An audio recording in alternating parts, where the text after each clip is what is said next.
We're very excited today to have special guests with us in the Robin Report webinar series with First Insight and Fashion Institute of Technology. I'm Shelley Kohan, executive producer of the Robin Report broadcast and associate professor at FIT. With me today, we have, of course, Robin Lewis, the CEO and founder of the Robin Report, and my podcast co-host of Retail Unwrapped. Joining us from First Insight is Greg Petro, who probably needs no introduction, but is founder and CEO of the company and a quite prolific speaker. Seriously, you do not want to miss this conversation. Ramona Dunlap is assistant professor at FIT in the Fashion Business Management program, and she works on curriculum that incorporates AI and analytics. So grab your notepad or voice recorder because you will not want to miss the key points that will be discussed around AI and its many tentacles that impact retail. We will start with an interview with Greg and then have Ramona join us at the end of the interview to ask her questions. Ramona, it's great to have you here and be the voice of our future leaders. We will see you at the end of the interview.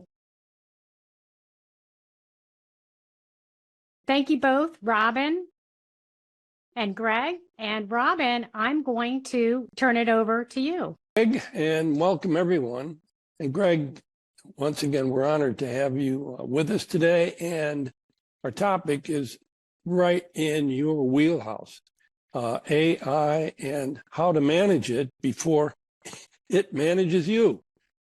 You know, in my mind, that is both the biggest danger and the biggest opportunity. And that is the sum total of the existential question about how technology is racing either alongside or if it's racing ahead, leaving a lot of us in its wake. So, Greg, you know, in order to understand how we got here with technology that is progressing faster than the average CEO can keep up with, give us a little history on this, and so that you can provide, context for the actually the bullet train that we are riding.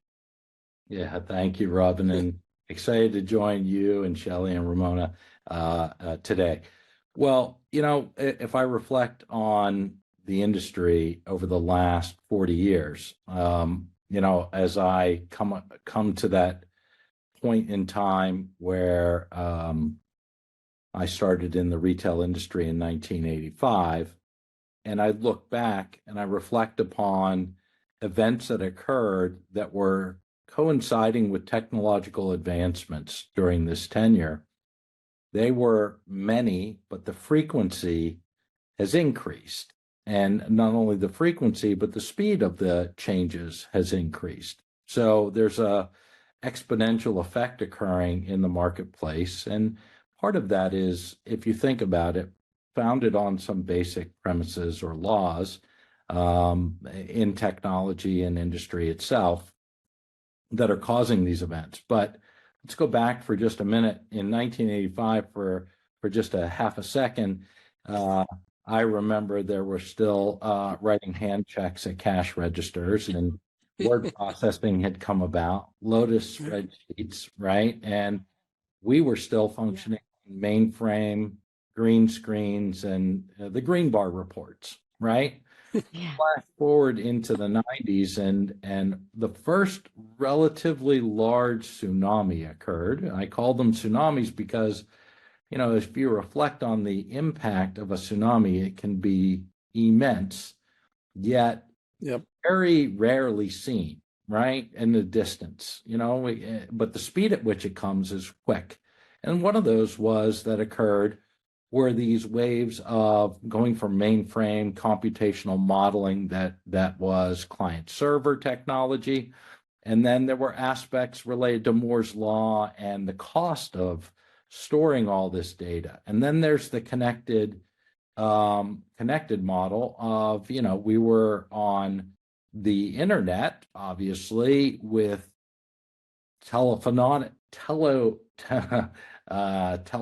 connections, right, with the dial-up modes.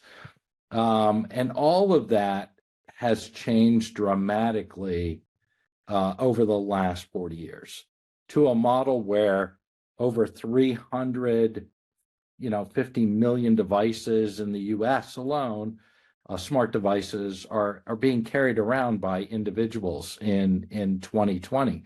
Now, as you think about that, these events are occurring and all of it's unfolding at the same time to the business changes and the consumers changing. So the fact of the matter is that many companies got swept up in that, unfortunately, in not being prepared or thinking ahead. And I think that as you think about the future, and I know part of our discussion today, I'm sure will lend itself to what's going to happen, right? And what can we see? But one thing is for certain, change is inevitable, but the speed of which the change is going to occur is not going to diminish. It's only going to increase. Oh my gosh. First of all, Greg, green bar reports. Oh, you just threw me back somewhere. And sadly, I'm going to age myself. But yeah, I started the industry writing handwritten sales checks. So, but I really think like the industry has grown like 40 years in the last 5 years. Boy, spot on, Shelley. And of course, Greg, I've known you for a long time. Won't get into the number of years, but I always like how you refer to these kind of hinge points, if you will, that advanced technologies create. You call these, and you have tsunamis, and of course, what a great visual that is. So can you expand on that a little bit more? Sure. I alluded to it a little bit earlier. Some of the changes that have occurred most recently, obviously the e-commerce, the bubble and the burst that happened in '99, but then, really was the concept of how the customer engages in an omni-channel perspective. That's one dynamic that's happened, and continues to evolve. Where and how they get the information has changed, right? Through the mobile device. The enablement of all the computational capacity there, the availability and transparency of information. Think about pricing alone and how I can get the information and where and when I'm making that decision. And then I think, the confluence of all these events transpiring along with obviously events in the world, whether they be socioeconomic 2008, events, of the Great Recession or global pandemics. These things are going to continue through our lifetime, right, and beyond. But one other dynamic has occurred, and that is the segmentation of the consumer into many different behavioral patterns. And how we used to buy as consumers has changed dramatically because all the information's available to us and we can make decisions for ourselves. The question then becomes, when you look at the confluence of all these events happening, how does a business, a retailer, a brand develop and understand their business model and their product set to respond to that environment? And I think that is, for me, one of the great advents of why engaging consumers, understanding them, and the power of computational model gathering of information and generative AI is going to lead us down a road that's going to help us solve a lot of these problems. Because as much as humans are capable of handling and mastering many decisions, the complexity of these decisions needs to be framed, and that's where technology can help. Yeah, Greg, and generative AI, and there are certainly great advantages, as we know, of generative AI, but there's also a downside as well, especially when we think about strategy and operations.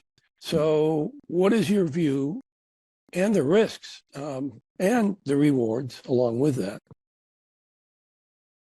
Well, I often think of planning and strategy in layers. Those layers are strategic, operational, and tactical, right? When we create plans, whether they're personal plans or professional plans, we have a point of view of what's our goal. And based upon our goal, we have a strategy to get to that goal. And then we create operational plans or approaches to get to the goal, and tactically, how do we measure it every day? I think about it as, exercise plans that we deploy to get fit. If that's our goal, is to have a healthy lifestyle, what are the changes that we need to make? What is the strategy? But then tactically, what do we do every day? And if you think about the number of choices in each of these things and the number of variables in these equations, they're very complex. So it's not that humans cannot handle complexity, it's the speed at which decisions need to be made that it becomes a competitive advantage. And so consequently, what you need to do is leverage technology to help you do the blocking and tackling at this point, the computational grinding of math, I would call it, to get through, to give you and surface alternatives that align to your strategies so that you can elevate your thinking as opposed to actually having to do the math. And the way I think about it was, in my undergrad or graduate studies, I had to do calculus by hand at one point. And I think to myself, It's just crazy. Do people do that anymore? And what is the value of that? Sure, it certainly makes sense to be able to understand that, but at the same time, the value is really in the analysis of the data, assuming that the calculations are correct, and more importantly, that you get the correct inputs into your decision. Because I think Einstein said it well, spend 90% of your time. I'm sure I'll not be perfectly accurate and I'll paraphrase his quote, but you should spend 90% of the time figuring out the problem and 10% solving it, right? As opposed to structuring the problem versus solving it, because you can solve for the wrong problem. And so I think that's where the humans can elevate based upon the use of technology to do the work for them. That's really interesting, Greg. And I think one of the biggest challenges we have in the retail industry, especially when we're talking about artificial intelligence, is for, a lot of legacy brands where the leadership teams are actual digital immigrants. So, Greg, how can these companies compete in this AI-dominated marketplace? Yeah, Shelley, that's a great question. I think that clearly technology is a tool that needs to be understood, right? And leveraged in a certain way, and that becomes a knowledge base of understanding. So it's really about, I used to say you've got to engage with the technology to understand what its output looks like so that you can figure out how to leverage it in its best case scenario. And it brings me to an example, of I was in an airport a number of years ago, and I watched two individuals problem solve. This was in the early days of the app stores, and trying to understand how to download the app, what the app could do, and explaining to one another what they have found and how they've used it. And I think really engaging in these models is going to be part of the valuable aspect of how you leverage that piece for your own benefit. So we think of executives and retailers as these super athletes. That's how I envision them. They're on a playing field and they're competing. And what tools would they have to make them better, stronger, faster, right? And if you think about Olympians as these examples, they're constantly pushing the envelope on the technologies that they use, how they use them to improve a modicum of competitive advantage. And I think that's really where you need to be in today's environment. Well, Greg, excuse me, I hear that AI may not take your job, but the person managing the AI will. So how do we see retail jobs changing in this new era of AI? That's a it's a challenging question to think about, because I think the first thing that people think about is fear, right? I'm going to lose my job. Yep. It's going to displace a lot of people, and I'm not sure that that's the right approach when you're facing an obstacle or a challenge or an opportunity. I think if we are very thoughtful, we lens out a little bit and we just think to ourselves how this technology or future technologies can benefit us first.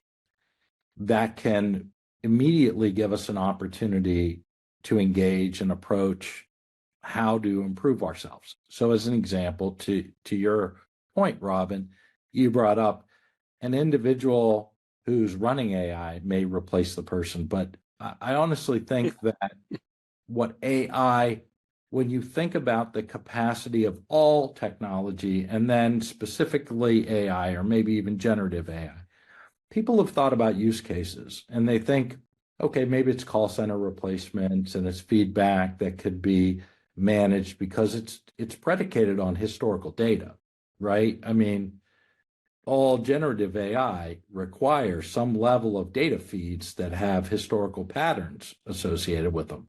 And so consequently, until they can imagine, and they will at some point in time, perhaps even they can now, as many people suspect, but in reality, we haven't seen that yet. And so consequently, it will help you do lifts to elevate your capacity to serve the customer better in so many different ways.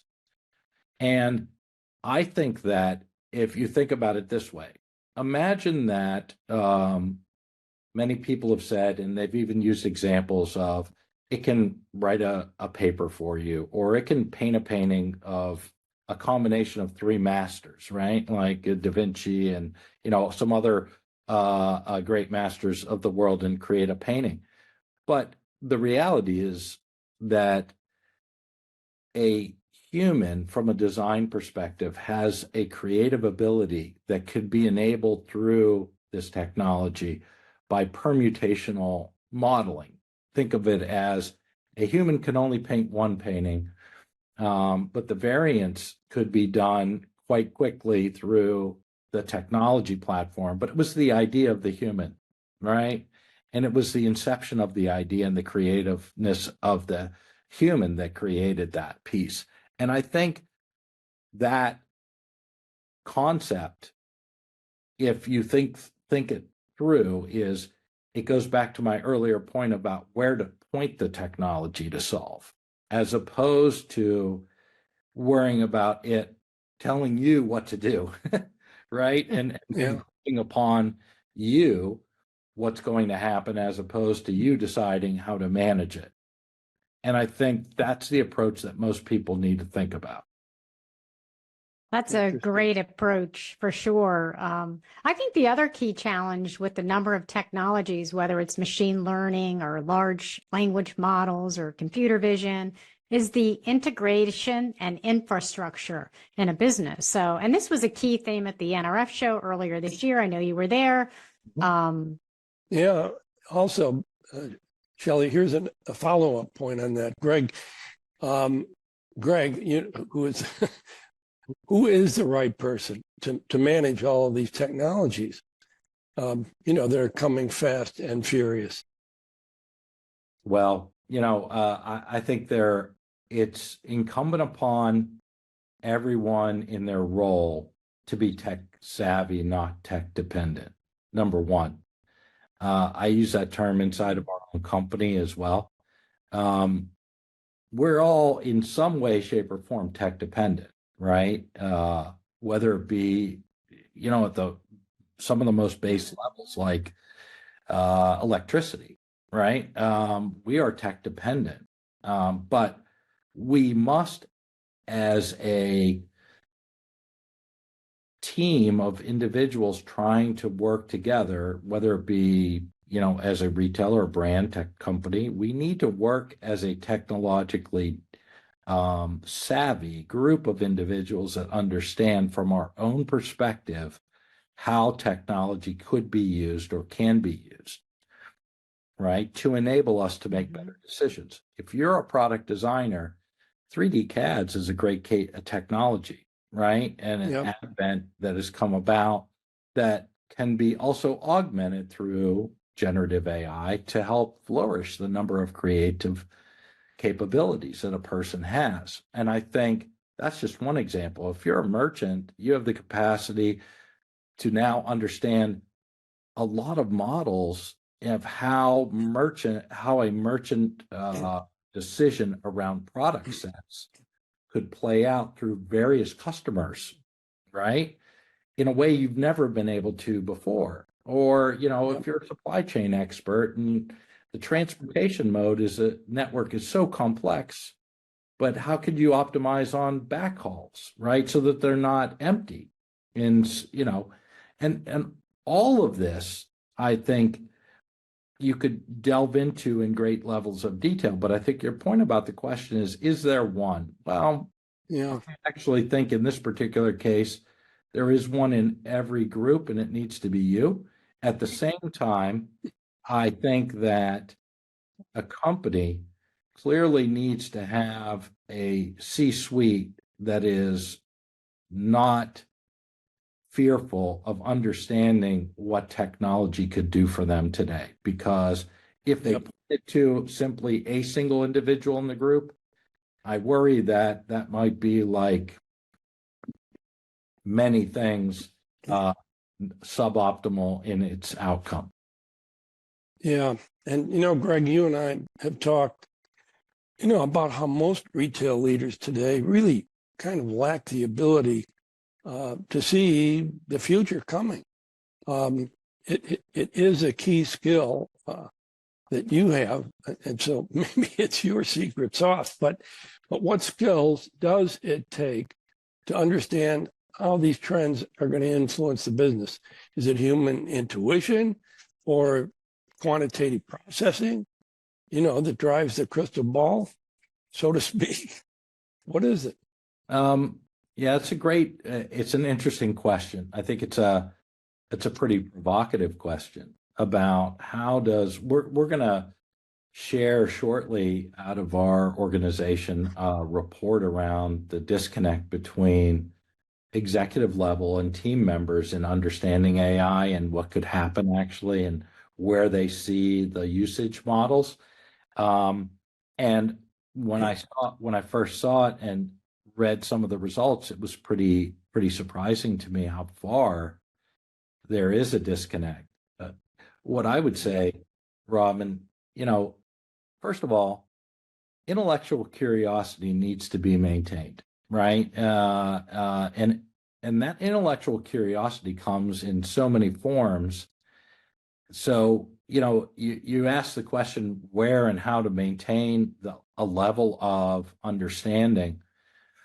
My point is always been diverse data feeds, right? Meaning that they are coming from different angles of life and where you collect the information. Otherwise, it can be an echo chamber of what you think. Independent data sources, right? Talking to people that can't or don't want to be influenced, generally speaking. Sometimes they're, pretty different in their point of view, but I think that's valuable in at least trying to understand what could be possible, even if it's a small chance. And then decentralized, that the concept of that really came in the wisdom of crowds. Sirwecki wrote about it, but the reality is it is that kind of data that you as an individual should be trying to collect when you're looking at an environment that's so dynamic that we're in today,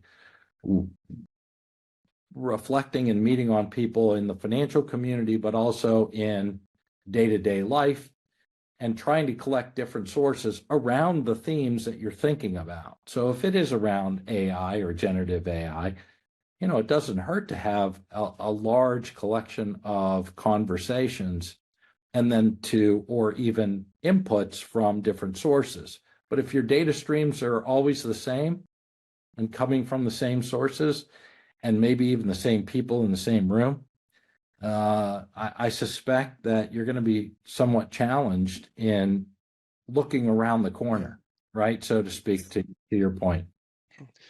Yeah, Great point. and Greg, as you were saying, everything is moving at the speed of light. So, step back a little bit and give us your picture of what you think retail will look like 3 to 5 years from now.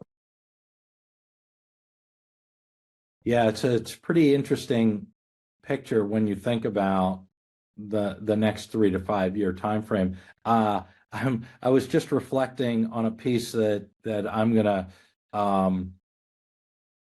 put out related to, it's been 30 years since Amazon started, right?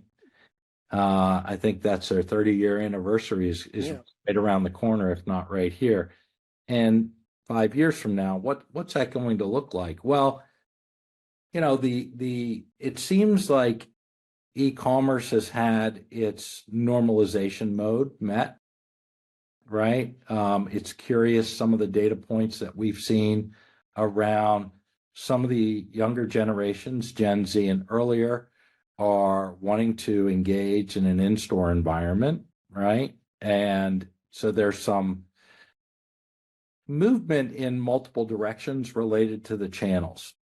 One thing's for certain, it appears that 2024, this year we're in right now, could be our year of the real first normal again, post-pandemic. 23, I would say, was an odd year in many different ways, not the least of which, every economic output I saw or forecast said there was going to be a recession, and there wasn't. Yeah.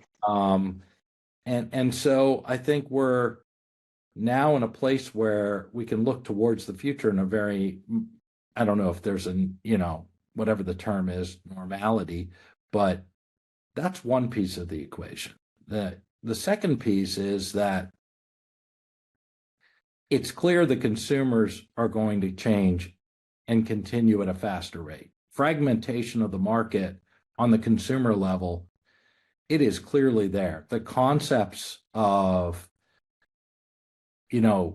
globalizing things and getting the old concepts of even going way back to the 80s of, stack it high, watch it fly, and mass, it seems incongruent with where the consumers are completely today.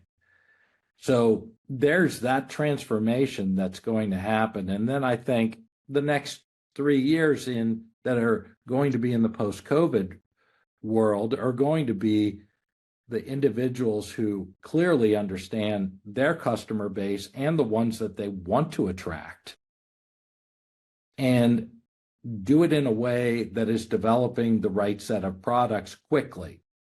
Speed, I think, is going to be an agility. Hopefully everybody didn't lose that muscle memory from COVID days when you had to, all of a sudden everything was shut down and we had to figure out how to run a business without, people in a building. I said, I think the agility factor, if that maintains itself, along with the ability to move even quicker than your competition, not in a reactive mode though, in a predictive mode, meaning an anticipatory mode. What's going to make them excited is going to make companies successful. Now, I do think there's going to be, clear a clear bifurcation of winners and losers during this 3 to 5 year time frame, because the cost of money, frankly, has become realistic again, right? As opposed to zero, which I don't know how that happened for 10 years. It was unsustainable. So when you take the mix of you've got to make a profitable business, you've got to figure out how to do it. The cost of money isn't going to be free anymore. And you're going to be competing in an environment with people who are manufacturing goods on the fly and delivering it and growing their business to $100 billion or plus, I think, is some of these companies, right? Yeah. You're going to have to be pretty good. And so I think supply chain, stores will be important, but anticipatory models are going to be the advantage that most companies are going to win, no matter who they are, because, you're not going to go from a $300 million company to a $50 billion company overnight. But the way you're going to win in whatever environment you're in is you're going to be better at anticipating where something's going than reacting to it. Wow, those are excellent insights, Greg. Wow. Well, thank you, Shelley. I appreciate that. Before we bring Ramona back from FIT to ask you some questions, I have to ask you, Greg, do you have any news coming out of 2024 about First Insight? I saw your team at the NRF, of course, and was curious if you had any big announcements to share with us, anything we can look forward to? Well, absolutely. And, we've been pretty excited over the last couple of months for sure. And most recently, at the end of 23, we announced our first acquisition ever in our company's history. And we acquired a company to help us continue to enhance our platform. Our platform, as you may know, is called Insight Suite, but what it has done is enable companies to provide data from concept to conversion. And the way we think about that vision is we're trying to help companies leverage the technologies that they have by making them more anticipatory, whether it's products that they design, pricing, planning systems, or the offers that they make. And our acquisition of Snap Retail at the tail end of 23 was really enabling the capacity on the sell side about one-to-one offers that could be made to consumers. As we look towards 24, we announced just right on the heels of that a new technology called My Insight app, which has been probably the fastest adopted technology we've created. It allows merchants, planners, designers to work one-on-one with looking at what the consumer has to say about where they are and how they connect well to them based upon the information that they're put in. And so and it's on their phone, right? Which everybody, is the first thing you touch in the morning, last thing at night. I think everybody does. But the reality is that capability is now there, where 24 has an enormous amount of technology we're going to be launching again this year around pieces of generative AI. We've always used AI, but now we're talking about other capacities in visualization, things that are going to enormously reduce workload, and in fact, render data without humans. So that piece for us is going to be a great enablement. Now we're already seeing great successes in 26 of our customers. So there's a lot of excitement for us building into 24. And who knows, we'll have to see if that also represents the opportunity for us to enhance in more multiplicative ways as well. So a lot to come. Wow, that sounds so exciting. Right. Yeah. Thank you. Thank you for your great, insights. I should say first insight. Yeah, my pleasure. All right. So Robin, we're going to thank you for asking the hard questions, Robin. We will see you after Ramona has a few questions for Greg from her academic perspective. Hi, Shelley. Thank you so much for having me. Welcome back. First, before you start asking Greg all your questions, I know you have a lot of questions for him, but can you give us a brief overview of what type of your work you're doing at the college related to AI and analytics? Absolutely. So my work at FIT includes serving on an ad hoc faculty senate committee on AI. And on that committee, we've been charged with providing suitable access to AI tools, both ethically, effectively, and responsibly. And that's throughout the college. So students, faculty, as well as staff. I'm also the course coordinator for FM 330, which is our data insights and fashion analytics class. And it was co-launched with First Insight. And in this course, it was designed to educate students on how to leverage all of the things you talked about, right? Predictive analytics in the design, marketing and merchandising process. And it is a First Insight certification course. So our students can earn the First Insight certification after completion of this course.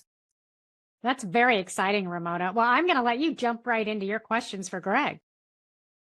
Greg, thank you so much for all of your support of FIT, higher education.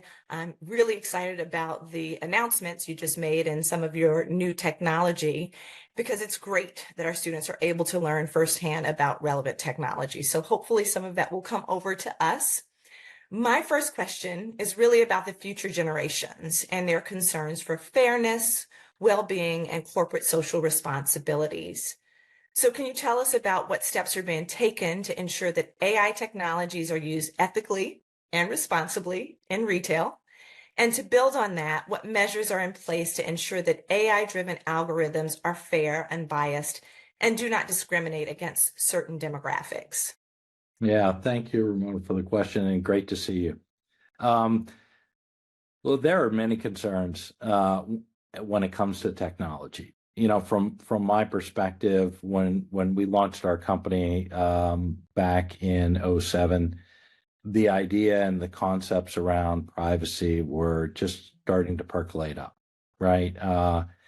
And I think that when you step back from technology as a whole, there, like any tool, it can be used positively or negatively. Unfortunately, we have got to think about and the creative negative ways that technology can be used in order to ensure that they don't go down that path, right? And that's a lot of effort, because there is a lot of creativity that goes into, unfortunately, the negative side of the equation. But first, let me start out with, really, it's about, if you think about it, AI requires information, right? Data, access of data, and availability of information. And right now, it's ubiquitous and pretty, seamless to get a lot of information. I first think that we as an organization and companies as a whole need to think about accessibility of information, respecting the privacy of organizations. As an example, we've been SOC 2 GDPR compliant before those were even in place when we created the company, because I think our thesis was from the beginning, it's your data, right? And that's one piece of the equation. But I would say, as consumers and individuals, us being a part of that, we need to take responsibility. I often speak in many environments. I'll ask, how many of you have ever read a user agreement before you downloaded something? And the answer is very few, right? Maybe 2%, if we're lucky. And I'm even guilty of it, because there are periods of time when we need the information and we don't want to go through that process. And what's the alternative? And so many things that you think about. But once you've clicked that button, it's gone, right? And it's going to feed a system. And that system has the capacity to use it in a good way or a bad way, which then requires us as groups to lens back and try to manage and ensure that people don't do nefarious things.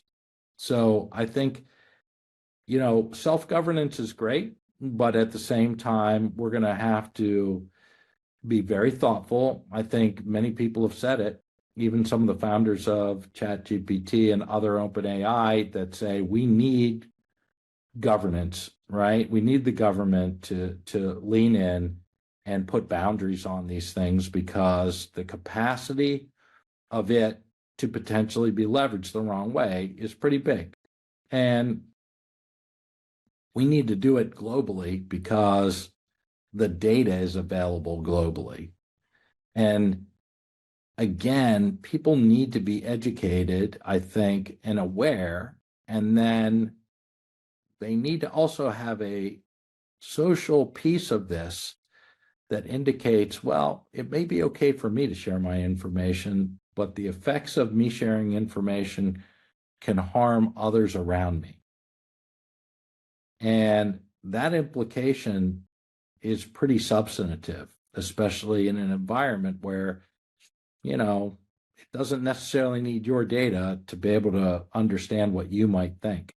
And I think that's an important part of all of this connected tissue that we live in called a society, where we need to understand what we do may affect many other people. Absolutely. And along those lines, as it relates to affecting other people, our students, maybe in a selfish way, they're thinking about the skill sets that are going to be required for them to work in AI technology first environment, and what companies are doing to make sure current employees are continuously updating their skill sets and staying relevant. Mm-hmm. Yeah, I think it's funny because the barriers to knowledge entry are very, very low today, right? I mean, if you think about it, you go back to the academic institutions and how information was shared through classrooms to today's environment where, someone quite young could engage in building technology on their own, right? And understanding it. I've watched very young people have the capacity to understand that and be able to do it quickly. It really changes our thinking about how people need to understand and create building blocks for them to learn from. So what does that actually mean? It's pretty ethereal. To bring it down to sort of, a very specific example, I think that we're at a stage where people should be able to download technology. I used the term earlier in the conversation about tech dependent versus tech savvy. I think in order to become tech savvy, people need to play with technology, engage it in a way that actually is, design something, create it, see what happens, make it break, figure out how it works, learn from that experience. And because when you go into the work environment from an academic experience to a work experience, it's going to be far more structured. You're not going to have that opportunity as frequently because, they're trying to get an outcome. Whereas your goal in whether at FIT or wherever you're studying, the idea is you want to learn, right? You want to experience. And that's where you get the idea to go in multiple different directions, see what happens and make it break. You learn a lot from failure, and then don't try to do that in the work environment, right? Because they want an outcome. Right. So I think, maybe the short answer to the long question is get as much technology experience behind you while you're in school, just learning and experiencing it, and then maybe step away and see what happens after. Right. Yes. The classroom is the best place to test and learn in academia. Exactly right. Yeah. Absolutely. So let me end with probably the hardest question, not to ask, but really to execute. What considerations should guide the decision-making process to ensure a cohesive and effective AI strategy across various aspects of the business? And how can leaders strategically determine the types and timing of AI processes to be implemented within their organization? So switching from the students to the leaders at these organizations, what should they be thinking about? Yeah. Well, I think, as I said earlier, the first thing when you create a plan, you have to have a goal, right? It can't be understand AI at this point because that's already sort of usurped a lot of people. I think it's really about what can AI do for an organization like mine.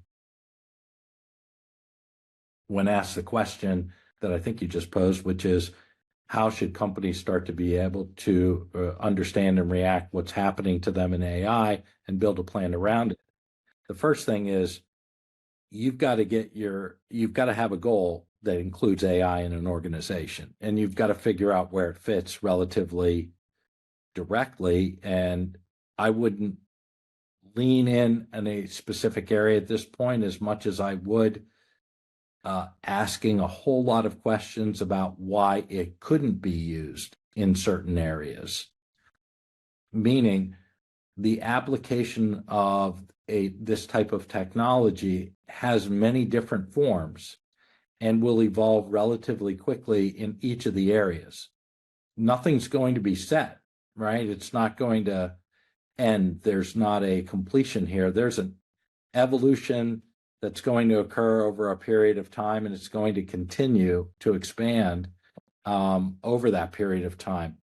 But when you think about it, it really has to improve the business in people, process, or technology, right? Meaning, and it has to drive a financial outcome for the organization or an experience benefit that does something like retain employees or employee satisfaction or customer experience. But it has to be measurable. So you've got to be able to, one, set the goal. Once you've set your goal, then I think you need to create a strategy to explore that in all facets of the organization. Once you've explored it in all the facets of the organization, take a retailer, from product design, whether it be pricing, planning, strategic decisions, or supply chain, or even offers, marketing, right, to people. Once you've broken it apart and understood each of those work stream impact areas, you need to create work streams to, I think of a Gantt chart in my mind that says discovery, right? Test, because you've got to explore it to figure out if it actually is going to work. And you've got to be able to do these in parallel against multiple areas of the organization, because I think each organization is going to have different impacts for different areas. Like clienteling capabilities at a higher end department store or brand seems to resonate in certain areas of AI. There are so many different applications, but back to my point, I think you've got to test and learn, to use your example, or, the words that you were using earlier, Ramona. And then ultimately they've got to lock in, once they've gone through that experience, to see, okay, it actually does work. Then they've got to put their finger on the scale and start to make it happen, right? Because some of these are not going to work to the expected outcomes that they want. That's true in every case, but the ones that they do will be wildly successful, and those are going to give them competitive advantages, and that's how you win. So that's what I think as I think about an organization and how they need to approach it. Is there's got to be exploratory phases, then there's got to be test phases, and then there's got to be the deployment in multiple areas, limited as such, but still proving it out. And once you see it, I would put a lot behind it, right? As quick as you possibly can. That makes a lot of sense. And just getting back down to those business principles, all starts with a goal. That's right. Exactly All right. starts there. Well, thank you so much, Greg. Every time I speak to you, I get new nuggets of wisdom. So we appreciate your thought leadership. Thanks for spending your time with us today. Appreciate it as well. Thank you.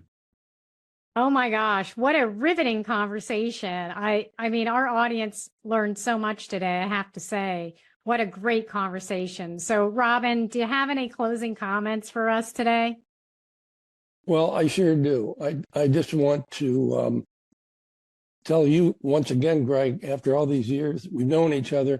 Every time I'm with you, I learn something, and I am positive that our audience today has learned a lot. So thanks again so much. We're really honored to have you. And as everybody's been saying, thanks for sharing your insights. I think people are going to get a lot of good learning out of this.